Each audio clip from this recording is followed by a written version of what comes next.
Bienvenue sur ma chaîne, je suis très contente de vous retrouver. Aujourd'hui, j'ai eu envie de vous emmener avec moi dans un dimanche cosy mais productif. Vous allez voir que j'ai pas mal de choses à faire. Ce matin, on va finaliser ensemble le calendrier de l'Avent que j'ai commencé hier. J'avais envie de vous parler de ça pour aussi vous annoncer que je compte réaliser une vidéo par jour durant le mois de décembre. Donc ça demande pas mal d'organisation. J'ai réfléchi au sujet. Donc sur cette chaîne, on parle de couture. J'aimerais vous proposer durant le mois de décembre un maximum de DIY et aussi pourquoi pas vous proposer un format un petit peu comme celui-ci. C'est-à-dire où je vous emmène dans ma journée et je vous montre un petit peu ce que je fais au fur et à mesure. L'idée c'est de vous partager un petit peu de mon quotidien, de vous donner le contexte dans lequel les choses sont réalisées.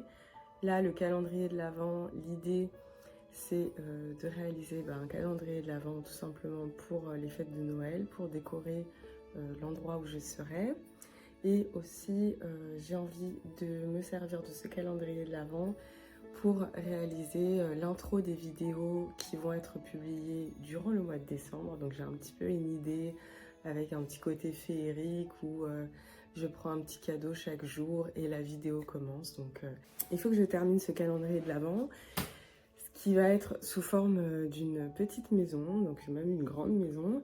Mais l'idée au départ c'était de partir sur quelque chose de très simple en noir et blanc et cru et blanc, et puis petit à petit pris par le feu des fêtes de Noël, je suis partie dans une idée complètement différente.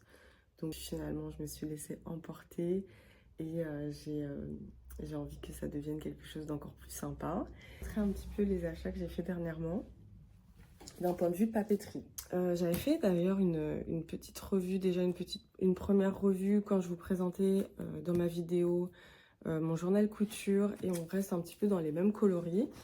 J'ai acheté chez Emma un planeur comme ça. Alors j'ai racheté exactement le même parce que je m'en sers absolument tout le temps, donc j'en ai déjà un comme ça. Et il se présente avec des to-do list. Vous avez aussi chaque semaine des cadres comme ça avec les jours de la semaine. Vous avez aussi des cadres comme ça pour essayer d'organiser un petit peu le mois à venir avec avec des petites notes comme ça. Et pour finir, à la fin, vous avez juste des lignes avec des notes. Donc ça, hyper utile. Et en fait, j'ai créé une sorte de gamme comme ça. Donc tout est aux couleurs de l'arc-en-ciel.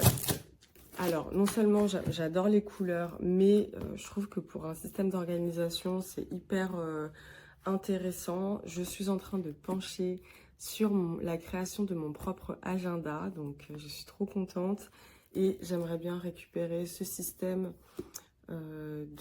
d'organisation par couleur. Donc du coup, j'ai trouvé des fiches Bristol, j'ai trouvé aussi ces sortes de petits, comment on appelle ça, sorte de flashcard un peu, donc du papier cartonné.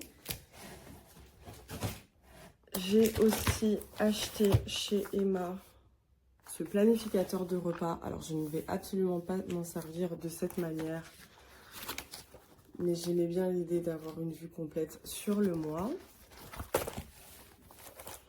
Et pour finir, je suis passée chez Action pour acheter des espèces de petites babioles de Noël, des accessoires de loisirs créatifs, etc. Et je suis tombée sur ce calendrier.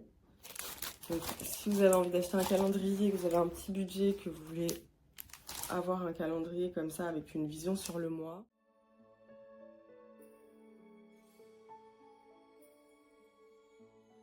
Il est déjà 10 h, je voulais commencer par le calendrier de l'Avent, mais je pense que je vais aller directement au marché pour voir si je peux acheter ma mercerie. Et ensuite, on ira faire un petit tour et comme ça se sera fait. Et je pourrai venir me poser cet après-midi et faire de la couture.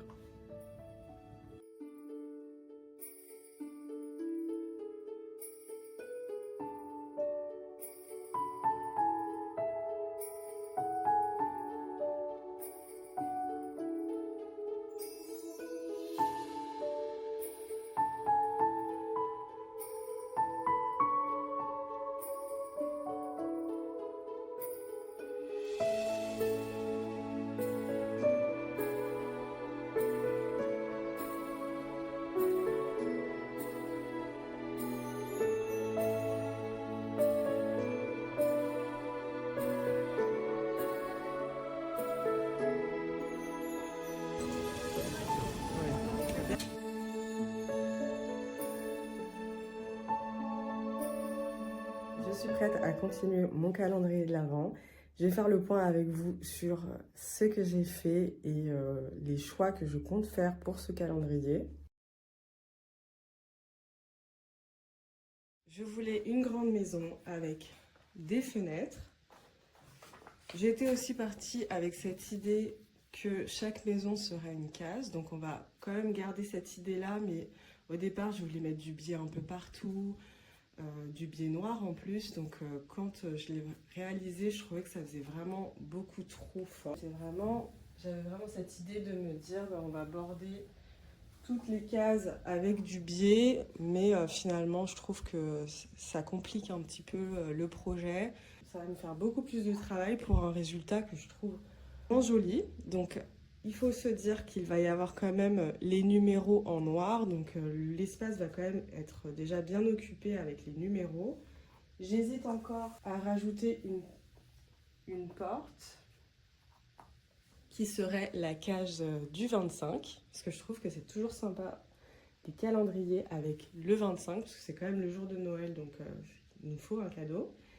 Et j'hésitais aussi à rajouter des petites fenêtres, et je ne savais pas encore sous quelle forme. Au départ, je m'étais dit que j'allais les broder. J'avais aussi du mal à déterminer combien de fenêtres il fallait pour que ça ne soit pas trop chargé.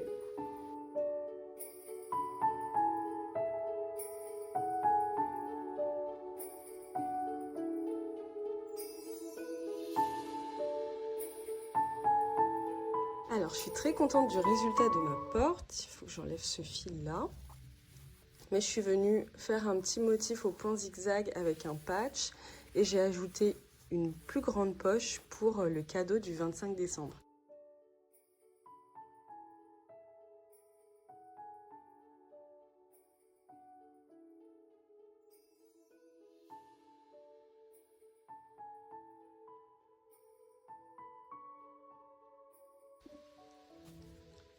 Alors, voilà ce que ça donne. J'ai ajouté les petits liens pour pouvoir suspendre le calendrier de l'Avent. Le toit est assez grand parce que j'aimerais pouvoir ajouter une grande branche avec des décorations de Noël par-dessus. Il me reste aussi à fermer ma maison et à broder les écailles pour dessiner le toit. On a chacune de mes cases. Ici aussi, j'aimerais bien rajouter une petite branche pour donner l'impression que c'est une petite porte décorée. Et on a bien la case du 25 qui est un peu plus grande que les autres. Donc je suis très contente du résultat. Je pense que ce sera encore plus joli avec la déco. C'était un DIY assez simple et finalement assez rapide une fois qu'on s'est mis dedans. Avant de venir surpiquer les tuiles de mon toit, je les dessine grossièrement avec une craie tailleur. C'était vraiment pas évident de coudre avec ce rembourrage. Et aussi, j'ai testé un petit point décoratif et ça m'a pas du tout simplifié la tâche. Pour les numéros de mon calendrier, j'ai utilisé un système de pochoir que je suis venue peindre avec une gouache noire tout simplement. C'était assez fun de faire ça. Ça m'a pris pas mal de temps, mais je trouvais que le résultat est plutôt pas mal.